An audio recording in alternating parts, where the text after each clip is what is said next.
नौरंगढ़ नाम का एक छोटा सा गांव था। इस गांव के लोग साधारण जीवन जीते थे।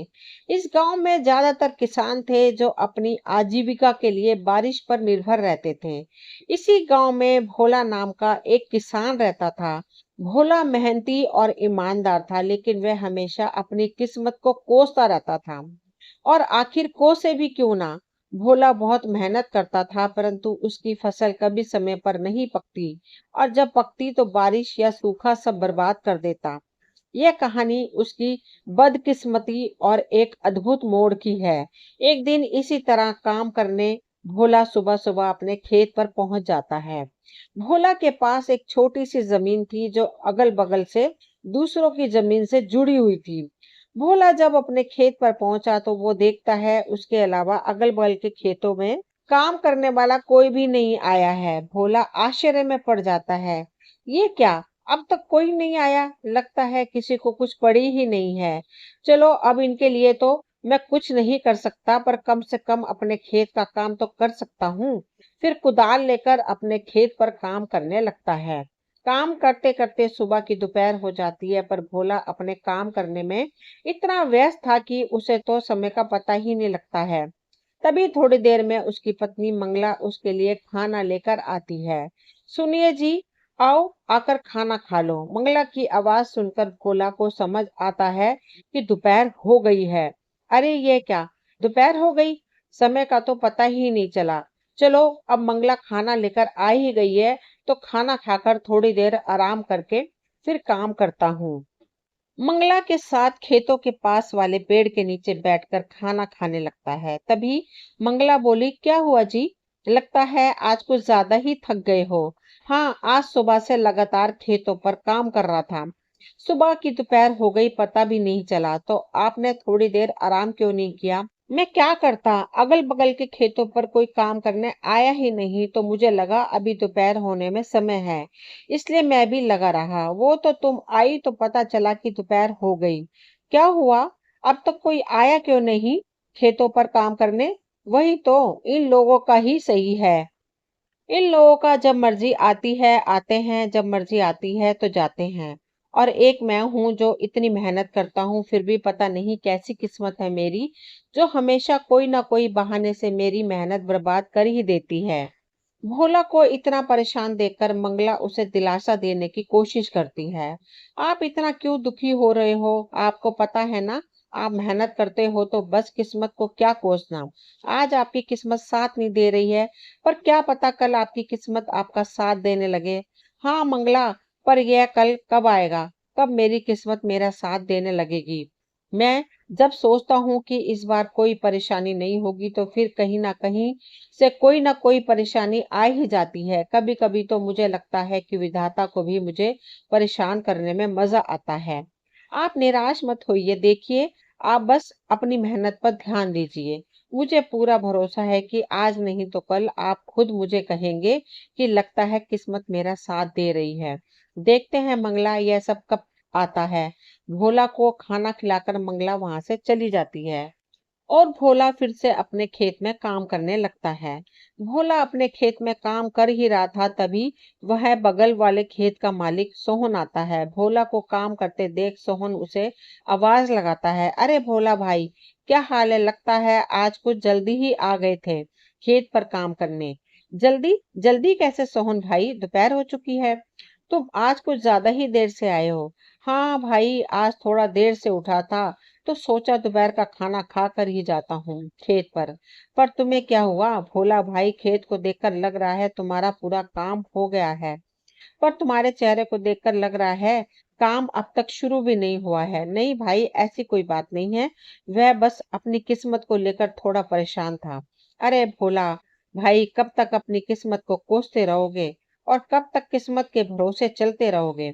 अब किस्मत को कोसू नहीं तो क्या करूं? भाई तुम तो जानते ही हो ना, पिछले साल बाढ़ आई, फिर सूखा पड़ गया था, और अब जब इस साल को कोई प्रकोप नहीं है तो दिन पर दिन मंडी में अनाज के दाम गिर रहे हैं। भाई मुझे एक बात बताओ, हम दोनों के खेत एक दूसरे के अगल बगल में हैं, यानी तुम्हारे खेत में जो आफत आई होगी वही मेरे यहाँ भी हुआ होगा। पर मैं तो नहीं कोस रहा अपनी किस्मत को। हाँ, मैं भी जानता हूँ कि किस्मत का साथ बहुत जरूरी होता है, पर सुनो भाई, मेहनत का फल जरूर मिलता है। कभी कभी हमें किस्मत को बदलने के लिए खुद कदम उठाने पड़ते हैं। सोहन की बात सुनकर भोला बोला, मैं कुछ समझा नहीं भाई, जरा विस्तार से बताओ। भोला, भाई तुम खेती के अलावा क्या करते हो? भोला सोहन का यह प्रश्न सुनकर थोड़ा चौंक जाता है। उसे लगा कि शायद सोहन के पास कोई ऐसी बात है जो उसकी समस्या का समाधान कर सकती है। सोहन भाई, मेरे पास खेती के अलावा और कोई काम नहीं है। मेरे पिता और दादा भी यही करते थे। पहले दादा की जमीन पिताजी को मिली थी और अब मुझे, तो हम हमेशा से अपनी जमीन पर ही निर्भर रहते हैं।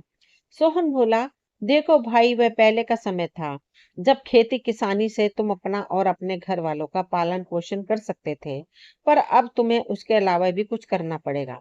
भोला बोला, सोहन भाई, खेती के अलावा और क्या करूं? सोहन बोला, भाई मैं तुम्हें बतलाऊंगा नहीं, दिखाऊंगा। पहले तुम फटाफट से अपना सारा काम निपटा लो और मैं मेरे खेत का काम कर लेता हूँ, फिर मैं तुम्हें मेरे साथ अपने घर ले जाता हूँ। भोला ने कहा, ठीक है भाई, मैं अभी अपने खेत का काम निपटा लेता हूँ। फिर दोनों अपने अपने खेतों में काम करने लगते हैं। भोला ने अपने खेत का काम सुबह जल्दी आकर शुरू किया था, इसलिए उसका काम जल्दी हो जाता है। भोला अपने खेत पर काम करके सोहन के खेत के पास जाकर खड़ा हो जाता है और सोहन को काम करता देख मन ही मन सोचता है, सोहन भाई की मदद कर देता हूँ ताकि उनके साथ उनके घर जाकर पता कर सकूं कि वे क्या दिखाना चाहते हैं। सोहन भाई, रुको, मैं आपकी मदद कर देता हूँ ताकि आपका भी काम जल्दी हो जाए। ठीक है भाई, फिर क्या था? भोला भी सोहन के खेत में उसके काम में मदद करने लगता है। भोला के मदद करने की वजह से सोहन के खेत का काम भी जल्दी हो जाता है। और फिर सोहन बोला, धन्यवाद भोला भाई, आपकी वजह से आज मेरे खेत का काम जल्दी हो गया। भोला ने कहा, धन्यवाद किस बात का भाई, आप भी तो मेरी मदद करने वाले हो, तो मेरा भी तो फर्ज बनता है कि आपकी मदद करना। हाँ भाई, चलो मेरे घर चलते हैं। फिर दोनों लोग वहां से सोहन के घर की तरफ चल पड़ते हैं। चलते चलते दोनों सोहन के घर के पास पहुंच जाते हैं, पर घर में जाने से पहले सोहन भोला को बाहर ही रोक लेता है। भोला भाई, तुम बहुत परेशान थे, इसलिए मैं तुम्हें अपने साथ अपना यह राज बताने लाया हूँ। पर मैं जो तरीका आपको बताऊंगा और घर पर जो चीजें तुम देखोगे वह तुम किसी और को नहीं बताओगे। सोहन की यह बात सुनकर भोला थोड़ा चौंक जाता है और सोचने लगता है, मुझे कुछ गड़बड़ लग रही है, वरना सोहन भाई ऐसी बात नहीं करते। पता नहीं वह घर पर मुझे क्या दिखाने वाले हैं। अरे भोला भाई, कहाँ खो गए? डरो मत, मैं तुम्हें जो दिखाने वाला हूँ उसकी मदद से तुम्हारी मेहनत कभी बर्बाद नहीं होगी, चाहे सूखा पड़े या बाढ़ ही क्यों ना आ जाए। भोला थोड़ा परेशान तो हो जाता है, पर फिर भी वह सोहन के साथ उसके घर में जाता है। भोला सोहन की बातों से थोड़ा परेशान तो था, परंतु सोहन के घर के अंदर का साजो सामान देखकर भोला की परेशानी और बढ़ जाती है। बाप रे बाप, इतना सारा सामान! सोहन भाई, तुम्हारा घर बाहर से तो किसी किसान का लग रहा था, पर इसके अंदर का माहौल तो किसी व्यापारी के घर जैसा है भाई। अभी तो कुछ नहीं है, मैं तुम्हें जो दिखाने वाला हूँ उसे देखकर तो तुम्हारे होश उड़ जाएंगे। सोहन की बातें सुनकर भोला की बेचैनी बढ़ने लगती है। सोहन भाई, तुम मुझे वह दिखा दो जो दिखाने लाए हो, क्योंकि तुम्हारी बातें सुन सुनकर मैं बेचैन होने लगा हूँ। ठीक है भाई, तुम यहीं रुको, मैं अभी वो सामान लेकर दिखाता हूँ। सोहन वहां से अपने दूसरे कमरे में चला जाता है और भोला उसका वहीं रुककर इंतजार करने लगता है। थोड़ी देर में सोहन अपने साथ एक बोरी लेकर आता है। भोला बोरी देखकर पूछता है, सोहन भाई, ये क्या लाए हो अपने साथ? सोहन बोला, भाई इसी में तो वो चीज है जो तुम्हारी हर समस्या को दूर कर देगी। ऐसा क्या है इस बोरी में? सोहन उसे यह खोलकर उसमें रखी चीज दिखा देता है। भोला बोला, सोहन भाई ये क्या है? यह तो चावल है। सोहन बोला, भोला भाई, यह कोई मामूली चावल के दाने नहीं है, ये मैंने चीन से मंगाए हैं। भोला बोला, मैं कुछ समझा नहीं भाई, तुमने चावल के दाने चीन से क्यों मंगवाए, और यह चीन के चावल मेरी किस प्रकार मदद कर सकते हैं? सोहन बोला, भाई मैंने जैसे कहा था, यह कोई मामूली चावल नहीं है। ये जो तुम मेरे घर पर साजो सामान देख रहे हो, सब इसकी बदौलत ही आया है। भोला हैरान होकर बोला, मैं कुछ समझ नहीं पाया भाई, यह कोई जादुई चावल है क्या? सोहन बोला, हाँ भाई, कुछ वैसा ही सोचो, जैसा कि हर बार हमारी फसल किसी न किसी कारण से बर्बाद हो जाती है, तो मैं क्या करता हूँ, बची कुची फसल में इसे मिलाकर बेच देता हूँ। इससे मेरा बहुत मुनाफा होता है। भोला, इन चावल के दानों में कुछ गड़बड़ लग रहा था। सोहन भाई, ये चावल के दाने हमारे चावल के दानों से अलग हैं। थोड़े। सोहन बोला, हाँ भाई, क्योंकि ये चावल उगाए नहीं बनाए जाते हैं। भोला चौंक कर बोला, यानी ये चावल नकली हैं? सोहन बोला, हाँ, कुछ ऐसा ही समझो। पर इसको अगर हम दूसरे चावल में मिला दें तो किसी को पता नहीं चलता है कि ये नकली चावल हैं, और इसे बेचकर मुनाफा भी तगड़ा होता है। भोला बोला, भाई, पर यह तो गलत है। ऐसे नकली चावल कोई व्यक्ति खाएगा तो उसकी तबीयत खराब हो सकती है। सोहन बोला, हाँ तो उसमें क्या, हमें तो इसे बेचकर मुनाफा मिलेगा। हम इसमें खुश, हम दूसरों की क्यों सोचें। जब हमारी फसल खराब हो जाती है, हमारे घर वाले भूखे मरते हैं, तो कोई पूछने वाले आता है क्या? तो हम क्यों दूसरों की सोचकर अपना नुकसान कराएं। भोला बोला, नहीं भाई, ये गलत है। मैं अपने फायदे के लिए किसी की जान से नहीं खेल सकता, भले ही मैं कितनी भी तकलीफ में क्यों न रहूं। पर मैं किसी और की जान के साथ खिलवाड़ नहीं कर सकता। भोला भाई, एक बार फिर से सोच लो। ये चावल तुम्हें बहुत अमीर बना सकते हैं, और तो और इनके होते हुए तुम्हें अपने फसल की ज्यादा चिंता भी नहीं करनी होगी। जितना भी हुआ बाकी यह संभाल लेंगे। नहीं भाई, ये काम मुझसे नहीं हो सकता, चाहे कितना भी फायदा क्यों ना हो। ठीक है भाई, जैसा तुमको सही लगे। हाँ भाई, चलो फिर मैं चलता हूँ। भोला सोहन के घर से निकल जाता है। भोला फिर से परेशान होकर अपने घर की तरफ चल पड़ता है। चलते चलते भोला परेशान हालत में एक पेड़ के नीचे आकर बैठ जाता है। अब क्या करूं, मैं अपने नसीब को कोसूं या नहीं। कुछ देर पहले तक लग रहा था कि मुझे कोई नई राह मिल जाएगी जो मेरी किस्मत को बदल देगी, पर आखिर हुआ वही। फिर मेरी किस्मत दगा दे गई। आखिर कब तक इस किस्मत को कोस के काम होगा मेरा। भोला परेशान होकर पेड़ के नीचे अपने आप से बात कर रहा होता है। तभी वहां पास से एक साधु बाबा गुजर रहे होते हैं, और भोला को इतना परेशान देखकर बाबा उसके पास चले जाते हैं। क्या हुआ बेटा, इतने परेशान क्यों हो, कोई तकलीफ है क्या? भोला बाबा को देखकर चौंक जाता है। नहीं बाबा, कोई परेशानी नहीं है। बाबा बोले, देखो बेटा, मुझसे छुपाकर क्या करोगे, तुम्हारी शक्ल बता रही है कि तुम बहुत परेशान हो। कोई तकलीफ है तो मुझे बताओ, शायद मैं तुम्हारी कोई मदद कर सकूं। भोला बाबा की ये बात सुनकर सोचने लगता है, इतना तो परेशान हूँ और अब कोई रास्ता तो नजर नहीं आ रहा। एक बार बाबा से बात करके देखता हूँ, शायद वह कोई उपाय बता दें। बाबा बोले, क्या सोच रहे हो बेटा, बोलो क्या परेशानी है। भोला बोला, एक परेशानी तो है बाबा, मैं मेरी किस्मत से परेशान हूँ। मुझे ऐसा लगता है वह मेरा साथ कभी नहीं देती है। बाबा बोले, क्यों बेटा, तुम्हें ऐसा क्यों लगता है? भोला बोला, बाबा, मैं एक मामूली किसान हूँ जिसका सारा संसार खेती बाड़ी पर निर्भर है, और मैं पूरी ईमानदारी से अपने खेत पर काम करता हूँ, पर मेरी किस्मत कभी साथ नहीं देती है। कभी बारिश मेरी फसल खराब कर देती है, कभी सूखा पड़ जाता है, और किसी साल फसल बच गई तो उस साल मंडी में फसल के दाम कम हो जाते हैं।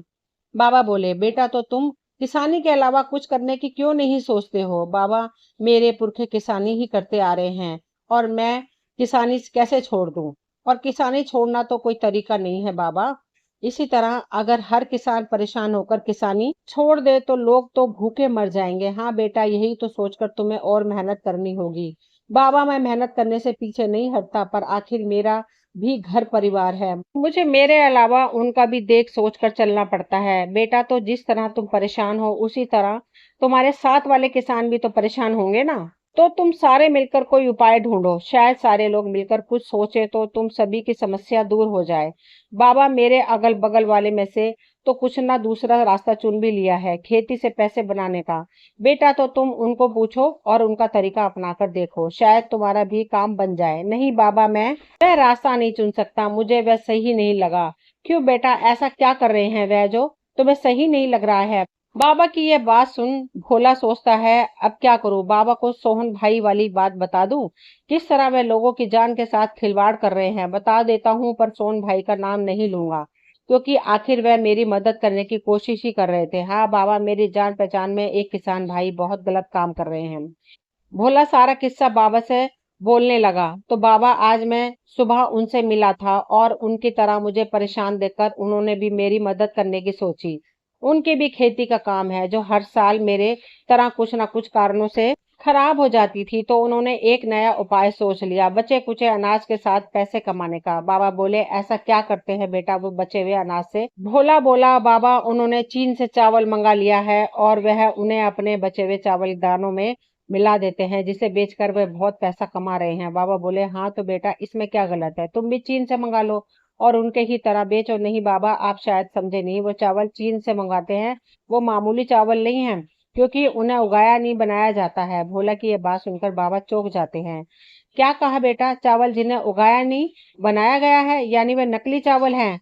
हाँ बाबा, वे चावल नकली होते हैं और उन्हें अगर अपने चावल के दानों में मिला दो तो पता ही नहीं चलता कि नकली कौन सा है और असली कौन सा है। बेटा, पर यह है नकली चावल तो लोगों की जान ले सकते हैं ना। हाँ बाबा, इसलिए तो मैंने वो रास्ता नहीं चुना, क्योंकि मैं अपने फायदे के लिए किसी की जान नहीं ले सकता, भले ही इसके लिए मुझे और कितना भी परेशान क्यों ना होना पड़े। बाबा बोले, वाह बेटा, क्या खूब बात कही तुमने। तुमने अच्छा किया वह रास्ता नहीं चुनकर, क्योंकि अभी तो तुम्हें शायद फायदा हो भी जाता, पर बाद में तुम्हें तुम्हारी गलतियों पर पछताना पड़ता। हाँ बाबा, मेरा भी परिवार है, अगर मैं गलत काम करूंगा तो कल मेरे परिवार के साथ भी कुछ गलत हो सकता है। हाँ बेटा, हमारी गलतियों की सजा कभी कभी हमारे परिजनों को भी भुगतनी पड़ती है। बाबा, अब मैं क्या ही करूं बताइए? आखिर मैं क्या करूं? मेरी किस्मत को कैसे बदलूं? आखिर मेरा भी परिवार है, मुझे उनका भी तो सोचना पड़ेगा। बाबा, बेटा तुम मेरा एक काम करो तो मैं तुम्हें इस समस्या से बाहर निकालने में मदद करूंगा। बोलिए बाबा, मैं क्या करूं? मैं आपके सारे काम करने को तैयार हूँ, बस आप मुझे इस समस्या से बाहर निकालिए। बेटा, तुम्हें कुछ ज्यादा नहीं करना है, तुमने कहा ना तुम्हारा भी परिवार है, तो तुम्हें बस उनसे जाके यह चीन के चावल वाली बात बतानी है, क्योंकि तुमने अपना सोचकर मना कर दिया। पर क्या तुमने अपने परिवार वालों से पूछा इस बारे में? नहीं बाबा, नहीं पूछा किसी से भी। तो एक बार उनसे पूछ कर देखो, उनका इस बारे में क्या कहना है। फिर कल सुबह तुम मुझे यही बताना और यही मिलना, मैं तुम्हारा इंतजार करूंगा। ठीक है बाबा, मैं मेरी पत्नी से इस बारे में बात करके आपको कल सुबह यही मिलता हूँ। फिर क्या था, भोला वहां से अपने घर के लिए निकल जाता है। भोला घर पहुंचते ही सबसे पहले अपनी पत्नी मंगला को आवाज लगाकर बुलाता है। मंगला, मैं खेत से आ गया हूँ, जरा यहाँ आना, तो तुमसे एक जरूरी बात करनी है। भोला की आवाज सुन मंगला वहां आती है। हाँ बोलिए, आपने मुझे बुलाया?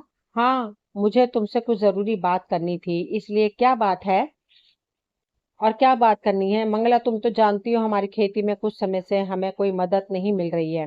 हाँ, आज दोपहर को तो आप बता रहे थे, वही ना? हाँ मंगला, वही। पर आज तुम्हारे जाने के बाद मेरे साथ एक घटना हुई जिसके बारे में मुझे तुम्हें बताना है। आज जब तुम चली गई तो तुम्हारे जाने के बाद वहां मेरे एक किसान भाई आए और मुझे परेशान देखकर उन्होंने मुझे मेरे परेशान होने का कारण पूछा, तो मैंने सारी बात बता दी। पर गौर करने की बात यह है कि जो हाल मेरा था कुछ वैसा ही हाल उनका भी था, पर उन्होंने इस परेशानी से निकलने का एक रास्ता ढूंढ लिया।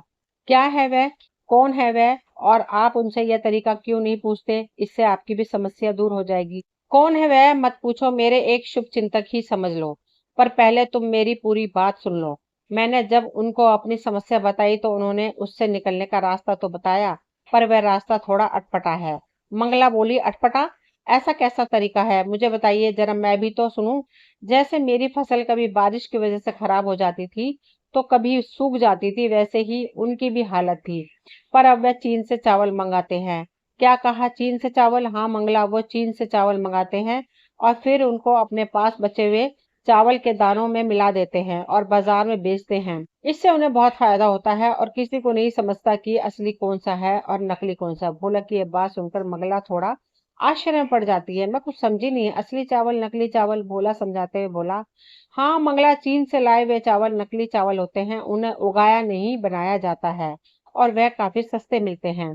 उन्हें सस्ते में लाओ और अच्छा मुनाफा कमाओ। तभी मंगला बोली, पर नकली चावल तो खाने में जानलेवा साबित हो सकते हैं, तो यह तो बहुत गलत बात है, अपने मुनाफे के लिए किसी की जान लेना। भोला बोला, हाँ मुझे भी यह गलत लगा, तो सोचा एक बार तुम्हारी भी राय लेकर देख लेता हूँ, क्योंकि मेरी इस परेशानी से तुम भी तो परेशान हो और सिर्फ मेरा मना करने से अच्छा है एक बार तुम्हारी भी राय लेना मुझे सही लगा। मंगला बोली, नहीं जी, हम एक बार के लिए भूखे सो जाएंगे, पर किसी के साथ ऐसा धोखा करके पैसा कमाना बहुत गलत होगा। आज हम चैन से सो जाएंगे, पर कल उन गलतियों का भुगतान हमें किसी न किसी तरह चुकाना ही पड़ेगा। मंगला की ऐसी बातें सुनकर भोला बहुत भावुक हो जाता है। वाह मंगला, मुझे आज तुम पर बहुत नाज हो रहा है, क्योंकि तुम भी बिल्कुल मेरी तरह सोच रही हो। चलिए यह सब बातें छोड़िए, इन गलत बातों को अपने ऊपर हावी मत होने देना आप, और मेहनत कीजिए, देखना बहुत जल्द आपको कामयाबी मिलेगी। और फिर क्या था, मंगला की ऐसी बातों ने भोला का हौसला और बढ़ा दिया। फिर अगली सुबह भोला बाबा से मिलने अपने घर से निकलता है। भोला जब वहां पहुंचता है तो बाबा वहां नहीं होते, और बाबा को वहां नहीं पाकर वह थोड़ा मायूस हो जाता है। यह क्या, बाबा तो यहाँ नहीं है, अब क्या कहाँ से मिलेगा मुझे मेरी परेशानी का हल। भोला अभी अपने आप से बातें ही कर रहा था, तभी बाबा अचानक से प्रकट हो जाते हैं। हाँ गए बेटा तुम। बाबा को अचानक से प्रकट होता देखकर भोला थोड़ा डर जाता है और अपने मन में सोचने लगता है, बाप रे बाप, यह तो कोई मायावी बाबा लग रहे हैं। अभी के लिए मेरा यहाँ से निकलना ही सही रहेगा। तभी बाबा बोले, अरे बच्चा डरो मत, यह तो मेरी एक छोटी सी शक्ति है, मैं कोई मायावी नहीं हूँ। नहीं बाबा, मैं डरा नहीं था, बस थोड़ा चौंक गया था। बोलो बेटा, क्या तुमने वह काम किया जो मैंने तुमसे कहा था? हाँ बाबा, मैंने मेरी पत्नी से उस चीन के चावल के बारे में बात की और उसे यह भी बताया कि इनसे हमें बहुत फायदा होगा। पर उसकी सोच पूरी मेरी तरह है, उसने यह गलत काम करने से मना कर दिया। उसने तो यहाँ तक कहा कि हम एक समय पर भूखे रह सकते हैं, पर किसी के साथ इस तरह धोखा करके पैसे नहीं कमा सकते। भोला की ये सारी बातें सुनकर बाबा बहुत प्रसन्न होते हैं। यह तो बहुत अच्छी बात है बेटा कि तुम्हारी घरवाली की सोच बिल्कुल तुम्हारी तरह है। बाबा अब आप मुझे कोई तरीका बताइए जिससे मेरी समस्याएं दूर हो सके। हाँ बेटा, रुको मैं तुम्हारे लिए कुछ लाया हूँ जिससे तुम्हारी सारी समस्याएं दूर हो जाएंगी। बाबा फिर उसे एक पोटली देते हैं। बाबा इस पोटली में क्या है? बेटा इस पोटली में जादुई मिट्टी है, तुम बस इस मिट्टी को ले जाकर अपने खेत में छिड़क देना और फिर उसके बाद अपने अनाज के बीजों को छिड़क देना। फिर कमाल देखना, पर एक बात याद रखना, मिट्टी का कम छिड़कना, और जब पोटली की मिट्टी खत्म होने वाली हो तब अपने खेत की मिट्टी से मिला देना। इस पोटली को कभी खाली मत होने देना। ठीक है बाबा, मैं आपकी सारी बातों को याद रखूंगा। ठीक है तो बाबा मैं चलता हूँ, बोला फटाफट से जाकर अपने खेत में मिट्टी छिड़क देता है। चलो अब मिट्टी तो छिड़क दिया, अब फटाफट से बीजों को भी छिड़क देता हूँ। भोला सारे खेत में जल्दी जल्दी बीज छिड़क देता है। चलो बाबा के कहे अनुसार मिट्टी भी छिड़क दी और बीज भी। चलो अब घर चलता हूँ, कल सुबह जल्दी आकर एक बार खेत का जायजा ले लूंगा और जादुई मिट्टी का कमाल भी देख लूंगा।